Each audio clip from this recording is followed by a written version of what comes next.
60년의 세월이 흐른 후에도 그 벚꽃의 약속은 잊혀지지 않았다. 낡은 수첩 속 말라버린 꽃잎 한 장. 그것은 부와 명예를 얻은 노인의 가슴에 남은 유일한 따스함이었다.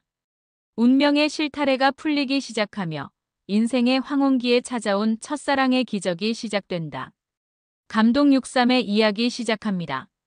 구독과 좋아요, 알림 설정은 저에게 감동을 줍니다. 63빌딩만큼 높은 감동을 선사하겠습니다. 서울 강남의 화려한 펜트하우스 창가에 서서 강석호 회장은 저 멀리 펼쳐진 도시의 불빛을 무심히 바라보고 있었다. 70대의 노인임에도 여전히 곧게 펴진 허리와 날카로운 눈빛을 지닌 그는 국내 최대 호텔 체인 하늘정원의 창업자이자 회장이었다. 풍부한 흰 머리카락을 정갈하게 뒤로 넘긴 그의 얼굴에는 세월의 흔적과 함께 깊은 고독이 서려 있었다. 창밖으로 보이는 서울의 야경은 화려했지만 그의 마음속은 공허함으로 가득 차 있었다. 지금의 그는 누구나 부러워할 만큼 성공했다. 전국 각지에 자리 잡은 최고급 호텔들, 헤아릴 수 없는 부동산과 주식, 그리고 사람들의 끝없는 존경과 부러움. 하지만 이 모든 것도 그의 마음속 빈 공간을 채우지는 못했다. 석호는 한숨을 깊게 내쉬며 창가에서 발걸음을 돌렸다. 넓은 거실을 지나 서재로 들어선 그는 금고 앞에 멈춰 섰다. 오래된 금고를 열기 위해 비밀번호를 누르는 그의 손가락은 미세하게 떨리고 있었다. 금고 문이 열리자 서류들 사이에서 낡은 가죽 수첩 하나를 조심스럽게 꺼냈다. 거실로 돌아와 소파에 앉은 석호는 수첩을 살며시 펼쳤다. 낡은 가죽 수첩 사이에는 말라서 갈색으로 변한 벚꽃 한 송이가 조심스럽게 보관되어 있었고 그 옆 페이지에는 희미해진 잉크로 윤정, 다시 만나자라는 글씨가 적혀 있었다. 수첩을 바라보는 그의 눈빛이 한순간 촉촉하게 젖어들었다.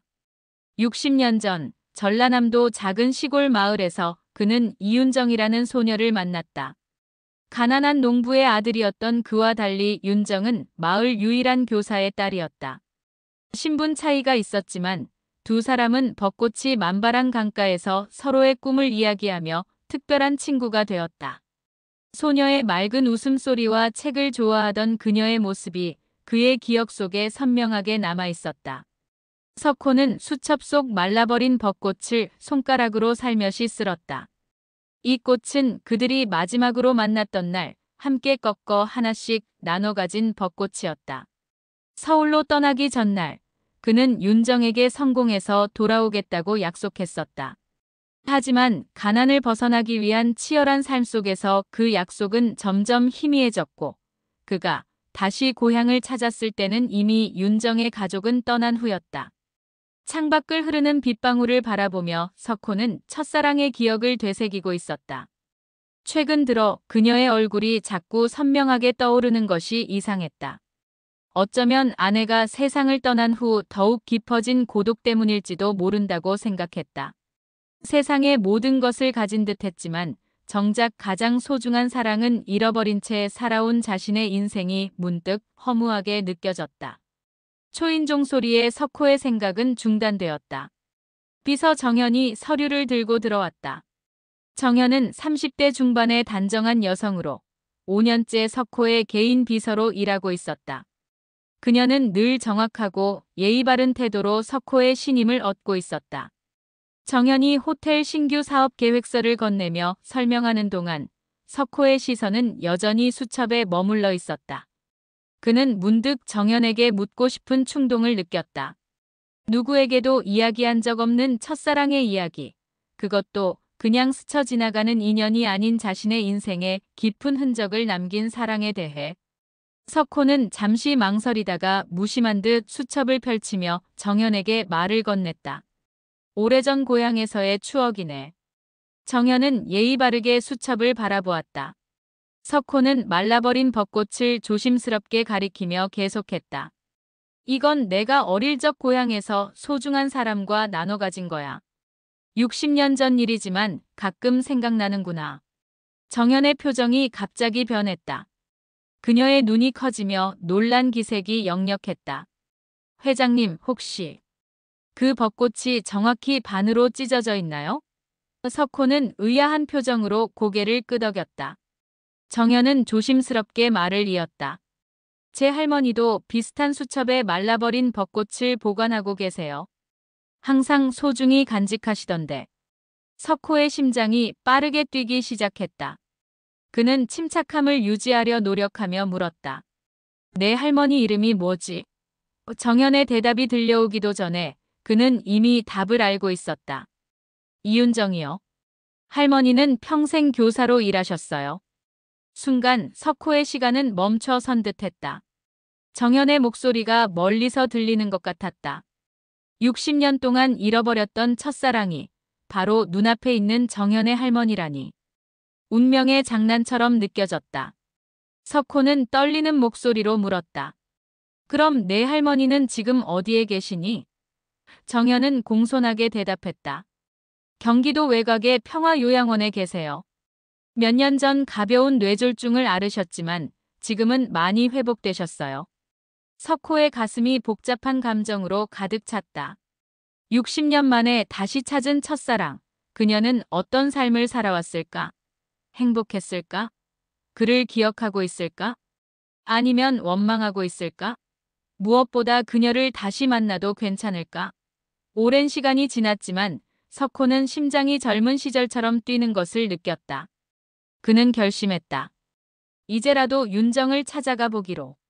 모든 것을 가진 듯하지만 정작 가장 소중한 것을 놓친 채 살아온 자신의 인생에 이번만큼은 후회를 남기지 않기로.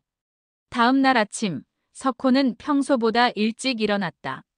밤새 뒤척이며 잠을 설친 그의 얼굴에는 피로가 서려 있었지만 눈빛만은 오랜만에 생기가 돌았다.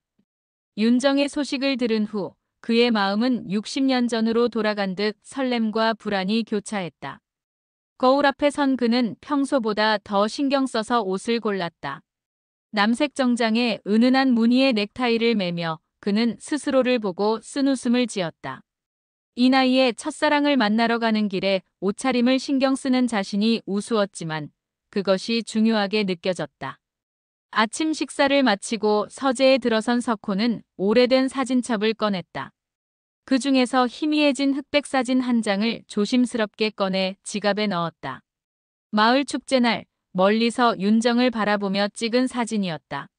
함께 찍은 사진은 없었지만 이 한 장의 사진으로 그는 그녀를 마음속에 간직해왔다. 집을 나서려는 순간 석호는 잠시 멈춰 섰다.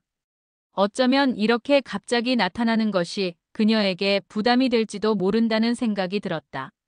수십 년의 세월이 흘렀고 그녀에게는 또 다른 인생이 있었을 것이다. 그는 잠시 망설였지만 곧 결심을 굳혔다. 이번만큼은 후회하고 싶지 않았다.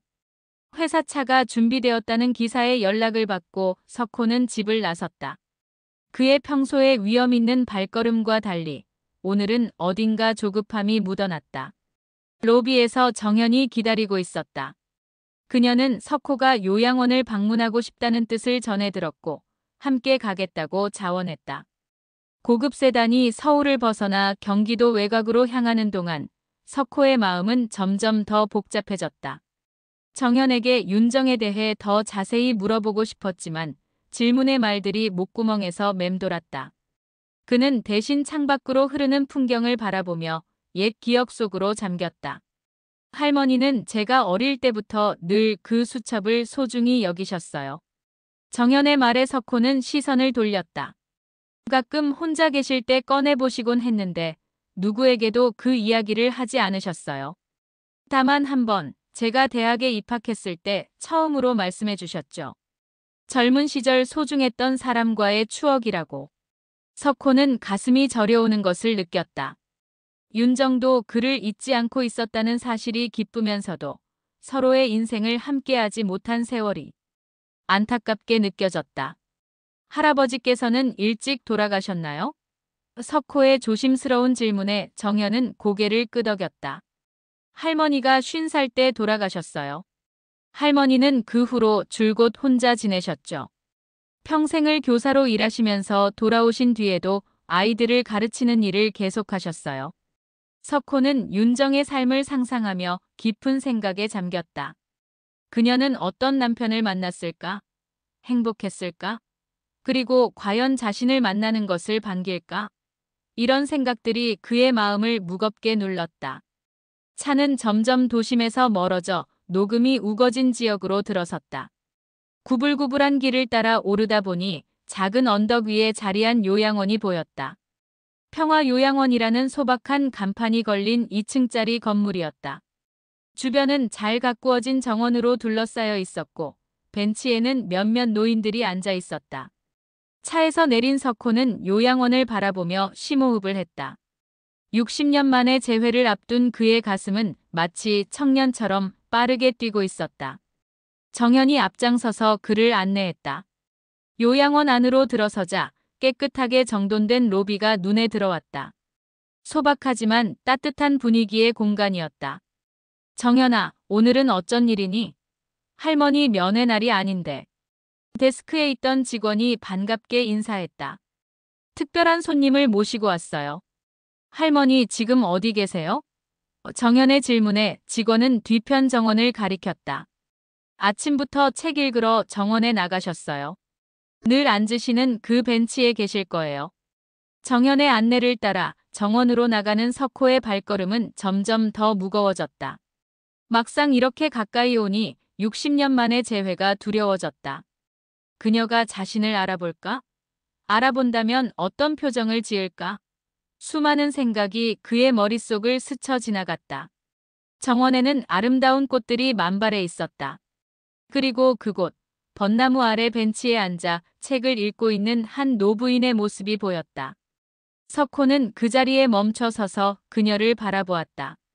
하얀 머리카락과 세월의 흔적이 깃든 얼굴이었지만 그 눈빛만큼은 여전히 그가 기억하는 소녀 그대로였다.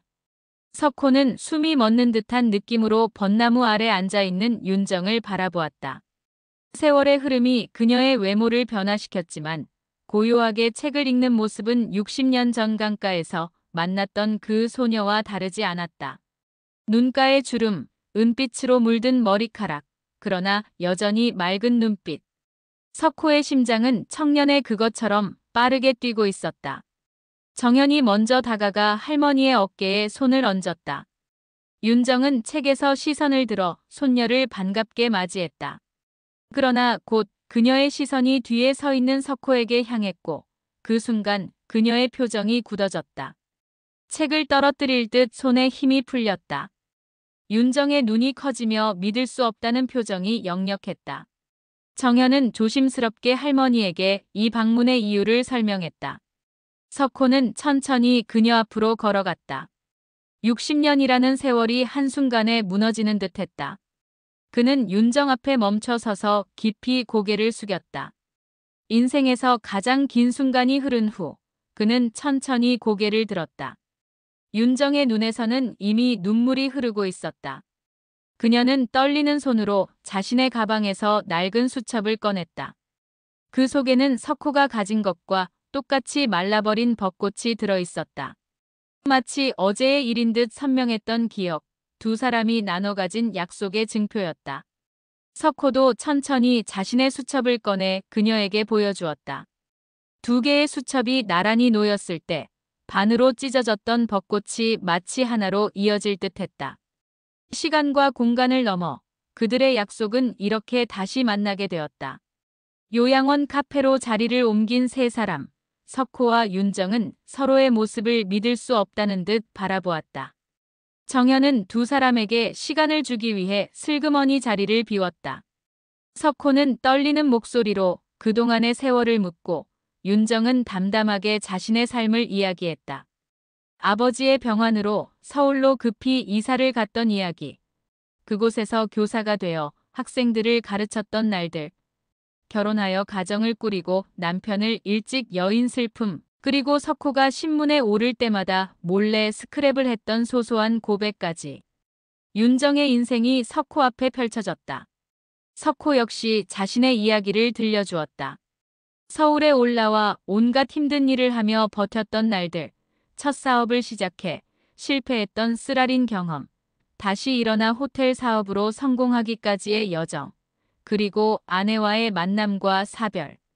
그는 마지막으로 고향에 돌아가 윤정을 찾아보려 했지만 이미 그녀의 가족은 떠난 후였다는 사실을 말했다. 대화가 흐르는 동안 두 사람의 긴장은 조금씩 풀려갔다. 점차 어색함이 사라지고 마치 오랜 친구처럼 자연스러운 분위기가 형성되었다. 윤정의 웃음소리는 여전히 석호의 마음을 따뜻하게 했고 석호의 진지한 이야기는 윤정의 귀를 기울이게 했다. 우연히 정연을 통해 다시 만나게 된 운명에 대해 이야기하며 두 사람은 60년의 세월을 뛰어넘어 서로를 이해하기 시작했다. 그들의 대화는 과거의 그리움보다는 현재의 감사함으로 채워졌다. 다시 만날 수 있다는 것 자체가 기적이라는데 두 사람 모두 동의했다. 카페의 창문으로 햇살이 쏟아지는 오후, 석호는 윤정에게 조심스럽게 요양원의 상황에 대해 물었다. 정현으로부터 요양원이 재정적 어려움을 겪고 있다는 이야기를 들었기 때문이었다. 윤정은 처음에는 그 이야기를 피하려 했지만 결국 요양원이 폐원 위기에 처해 있다는 사실을 인정했다. 석호의 마음에 결심이 굳어갔다. 이제 와서 과거를 되돌릴 수는 없지만 적어도 지금부터라도 그녀에게 도움이 되고 싶었다. 그의 머릿속에는 이미 요양원을 도울 방안이 떠오르고 있었다. 석호와 윤정의 대화는 깊어져 갔다. 요양원 카페의 창문으로 비치는 오후의 햇살이 두 사람 사이에 황금빛 다리를 놓은 듯했다. 석호는 마음 한구석에 자리 잡고 있던 질문을 꺼내기로 결심했다. 그것은 60년 동안 그의 가슴을 무겁게 짓눌러온 의문이었다. 석호는 찻잔을 천천히 내려놓고 윤정의 눈을 바라보았다. 그의 목소리는 잔잔하면서도 진심이 담겨 있었다. 왜 그의 편지에 답장하지 않았는지, 그가 보낸 연락은 받지 못했는지 묻는 석호의 질문에 윤정은 깊은 한숨을 내쉬었다. 윤정은 당시 아버지의 갑작스러운 병환으로 서울로 급히 이사를 가게 되었고 그 와중에 석호에게 알릴 시간조차 없었다고 설명했다. 서울에 도착한 후 석호에게 편지를 보냈지만 답장은 오지 않았다. 아마도 그 편지가 제대로 전달되지 않았던 것 같았다. 그리고 시간이 흐르면서 그녀도 새로운 삶에 적응해야 했다. 석호의 눈가에 주름이 깊어졌다. 그는 받지 못한 편지에 대해 생각하며 운명의 장난 같은 이 상황에 씁쓸한 미소를 지었다. 단 한 통의 편지 혹은 한 번의 만남이 두 사람의 인생을 완전히 다른 방향으로 이끌었을지도 모른다는 생각이 그의 마음을 무겁게 했다. 윤정은 석호에게 물었다. 그가 서울에서 어떤 어려움을 겪었는지, 어떻게 지금의 자리에 오르게 되었는지 궁금했다. 석호는 처음 서울에 올라와 막노동부터 시작해 온갖 일을 했던 이야기, 밤낮 없이 일하며 돈을 모아 작은 여관을 인수했던 과정, 그리고 그것이 지금의 하늘정원 호텔 체인의 시작이 되었다는 이야기를 들려주었다. 성공 이후에도 고향을 잊지 않았던 석호는 몇 번이나 그녀를 찾아 마을에 돌아갔지만 이미 윤정의 가족은 떠난 후였다. 마을 사람들도 그녀의 행방을 정확히 알지 못했고 결국 석호는 그녀를 찾는 것을 포기할 수밖에 없었다. 윤정은 석호의 이야기를 들으며 가끔 고개를 끄덕였다. 그녀의 눈에는 이해와 함께 아쉬움이 깃들어 있었다. 그녀도 자신의 삶을 들려주었다. 서울에서 교사가 되어 학생들을 가르쳤던 나날들, 동료 교사와 만나 결혼의 가정을 꾸렸던 이야기, 그리고 일찍 남편을 여의고 홀로 자녀들을 키웠던 시간들. 이야기를 나누는 동안 두 사람은 서로의 삶에 대한 이해를 넓혀갔다. 석호는 윤정이 행복한 결혼 생활을 했다는 것에 안도했고, 윤정은 석호가 꿈꾸던 성공을 이루었다는 사실에 기뻐했다. 그러면서도 서로에게 품었던 감정과 추억은 각자의 가슴 한편에 고이 간직되어 있었다는 것을 알게 되었다. 대화가 깊어질수록 석호는 윤정이 신문에 자신의 기사가 실릴 때마다 스크랩을 해왔다는 이야기에 깊은 감동을 받았다. 그녀가 자신을 완전히 잊지 않았다는 사실이 그의 마음을 따뜻하게 데웠다. 석호 역시 윤정을 잊은 적 없었다고 고백했다. 수첩 속 벚꽃은 그의 삶의 여정에서 가장 소중한 기억이었다. 석호는 윤정에게 그녀의 요양원 생활에 대해 물었다. 윤정은 처음에는 괜찮다며 웃어넘기려 했지만 이내 솔직한 이야기를 털어놓았다. 요양원은 재정적 어려움을 겪고 있었고 몇 달 내로 폐원될 위기에 처해 있었다. 많은 어르신들이 새로운 거처를 찾아야 하는 상황이었다. 석호의 마음에 결심이 굳어졌다. 이제 와서 과거를 되돌릴 수는 없지만 적어도 지금부터라도 그녀와 다른 어르신들에게 도움이 되고 싶었다. 그는 요양원을 돕고 싶다는 의사를 조심스럽게 전했다. 윤정은 처음에 완강히 거절했다. 그녀의 자존심이 그런 도움을 받아들이기 힘들게 했다. 하지만 석호는 이것이 단순한 시혜가 아니라 오랜 시간 놓쳤던 인연을 소중히 여기는 마음에서 비롯된 것임을 진심으로 전했다. 그는 이제라도 그녀와 의미 있는 관계를 이어가고 싶었다. 석호와 윤정의 대화가 깊어지는 동안 요양원의 저녁 노을이 두 사람의 얼굴을 붉게 물들였다. 60년이라는 세월의 간극을 넘어 두 사람 사이에는 이제 새로운 이야기가 시작되고 있었다. 석호는 다음 날부터 요양원 살리기 프로젝트에 착수했다. 그는 자신의 호텔 그룹 임원들을 소집해 특별 태스크포스를 구성했다. 요양원 부지를 새롭게 설계하고 최신 의료시설을 도입하며 편안한 환경을 조성하는 계획을 수립했다. 그의 지시는 명확했다. 최고급 호텔 수준의 서비스와 의료시설을 갖춘 요양시설로 탈바꿈시키되 기존 거주자들의 부담은 늘리지 않는 것이었다. 임원들은 이 갑작스러운 프로젝트에 의아해했지만 석호의 진지한 표정에 더 이상의 질문을 하지 않았다. 단지 그의 개인 비서 정현만이 할머니를 위한 회장님의 배려임을 알고 미소를 지었다. 석호는 이 프로젝트를 벚꽃 정원이라 명명했다. 그것은 60년 전 두 사람이 마지막으로 만났던 벚꽃 아래의 추억을 담은 이름이었다. 윤정은 처음에 석호의 도움을 부담스러워했다. 그녀는 평생 자신의 힘으로 살아왔고 누구에게도 손을 벌린 적이 없었다. 하지만 정연의 설득과 다른 어르신들의 상황을 고려해 결국 석호의 제안을 받아들였다. 그것은 단순한 도움이 아닌 서로에게 주어진 두 번째 기회라고 생각하기로 했다. 공사가 시작되면서 요양원 주변은 활기를 띠었다. 석호는 매일같이 현장을 방문해 진행 상황을 점검했다.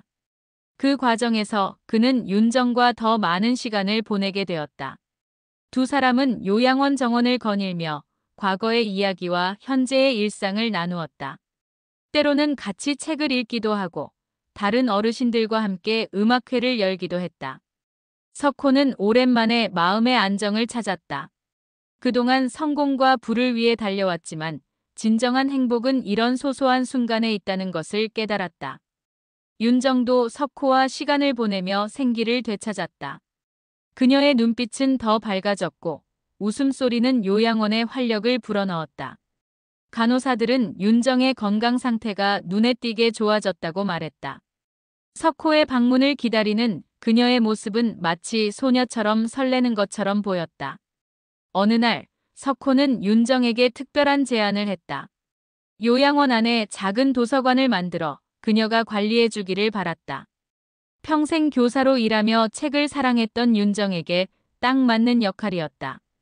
윤정은 기쁘게 수락했고 두 사람은 함께 도서관에 들어갈 책들을 선정하기 시작했다. 그 과정에서 그들은 서로의 취향과 가치관을 더 깊이 이해하게 되었다.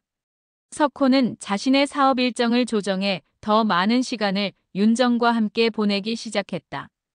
호텔 그룹의 경영은 점차 딸에게 이양하고 그 자신은 벚꽃 정원 프로젝트에 더 집중했다. 이것은 단순한 사업이 아니라 그의 마음을 치유하는 과정이기도 했다.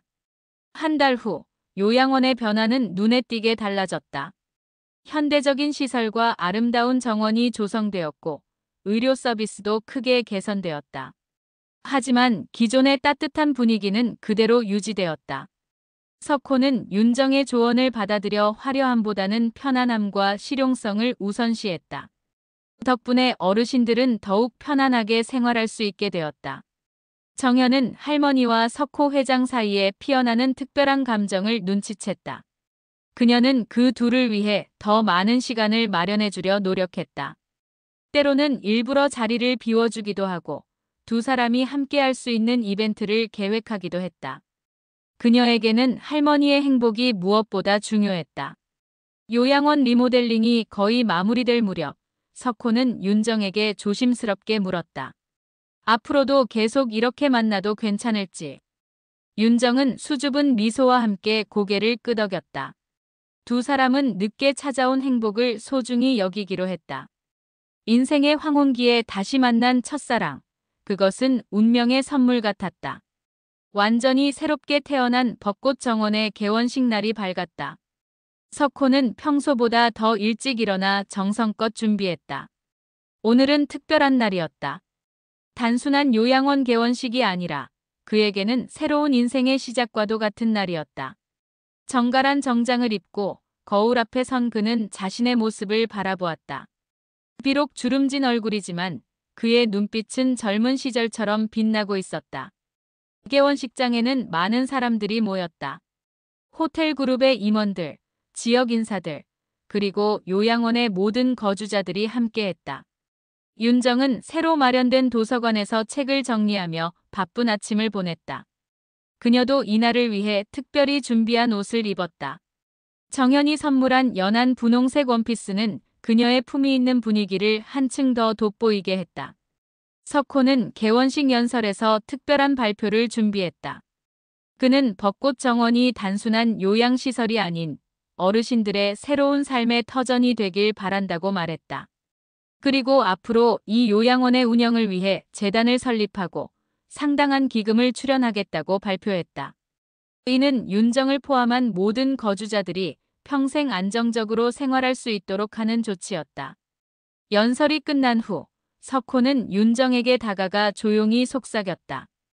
그는 오늘 저녁 그녀와 특별한 시간을 갖고 싶다고 했다. 윤정은 수줍게 미소 지으며 고개를 끄덕였다. 60년 전 소녀의 미소가 그녀의 얼굴에 스쳐 지나갔다. 저녁, 석호는 요양원 뒤편에 새롭게 조성된 벚꽃 정원으로 윤정을 초대했다. 비록 벚꽃이 피는 계절은 아니었지만 정원의 은은한 조명 아래 두 사람은 조용히 걸었다. 석호는 특별히 이 공간을 그들만의 추억을 담은 장소로 만들고 싶었다. 정원 한가운데에는 작은 벤치가 놓여 있었고 그 옆에는 오래된 축음기가 있었다. 석호는 조심스럽게 레코드를 올려놓았다. 그것은 그들이 젊은 시절 함께 들었던 노래였다. 음악이 흐르자 윤정의 눈가가 젖어들었다. 그녀는 이 노래를 기억하고 있었다. 두 사람은 말없이 음악을 들으며 서로의 손을 잡았다. 그 순간 60년의 세월이 한순간에 무너지는 듯했다. 음악이 끝나갈 무렵 석호는 주머니에서 작은 상자를 꺼냈다. 상자 안에는 정교하게 만들어진 벚꽃 모양의 브로치가 들어있었다. 그는 윤정에게 이것을 선물하고 싶다고 말했다. 단순한 선물이 아니라 함께하고 싶다는 그의 마음을 담은 것이었다. 윤정은 감동과 놀라움으로 브로치를 바라보았다. 그녀는 떨리는 손으로 그것을 받아들였다. 석호는 용기를 내어 말했다. 비록 늦었지만 남은 시간 동안 그녀와 함께하고 싶다고. 이것은 고백이자 제안이었다. 인생의 황혼기에 찾아온 뜻밖의 행복을 함께 나누자는 마음이었다. 윤정의 눈가에 눈물이 맺혔다. 그녀는 천천히 고개를 끄덕였다. 60년 전 벚꽃 아래에서 나누지 못했던 마음을 이제 이곳에서 나눌 수 있다는 것이 기적처럼 느껴졌다. 두 사람은 조용히 서로를 바라보며 미소 지었다. 그 미소 속에는 과거의 아쉬움보다 현재의 감사함과 미래에 대한 기대가 담겨 있었다. 다음 날 아침, 정연은 할머니와 석호가 함께 아침 산책을 하는 모습을 발견했다. 그들의 모습은 마치 오랜 세월을 함께한 부부처럼 자연스러웠다. 정연은 그들을 지켜보며 미소 지었다. 그녀는 이 우연한 재회가 가져온 행복을 누구보다 기뻐했다. 벚꽃 정원은 점차 지역 사회에서 모범적인 요양시설로 자리 잡았다. 석호와 윤정은 함께 시설을 운영하며 어르신들의 행복을 위해 노력했다. 윤정이 운영하는 도서관은 요양원의 중심이 되었고 석호는 그의 경험을 살려 시설이 안정적으로 운영되도록 도왔다. 두 사람은 매일 함께 시간을 보내며 60년 동안 나누지 못했던 이야기를 나누었다. 어느 봄날 요양원 정원에 벚꽃이 만개했다.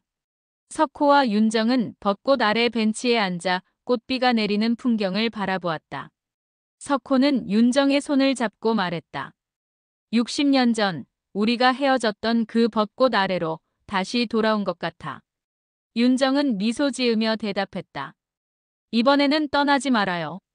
두 사람은 조용히 웃으며 서로를 바라보았다. 인생의 마지막 챕터를 함께 쓰게 된 그들의 눈빛에는 평화와 행복이 깃들어 있었다. 첫사랑은 끝나지 않았다. 단지 60년이라는 긴 간주가 있었을 뿐이었다. 감동 63의 긴 이야기 들어주셔서 감사합니다. 구독과 좋아요, 알림 설정은 저에게 감동을 줍니다. 늘 감동이 가득한 나날 되시길 바라겠습니다. 63빌딩만큼 감동이 높은 새로운 이야기로 다시 돌아오겠습니다.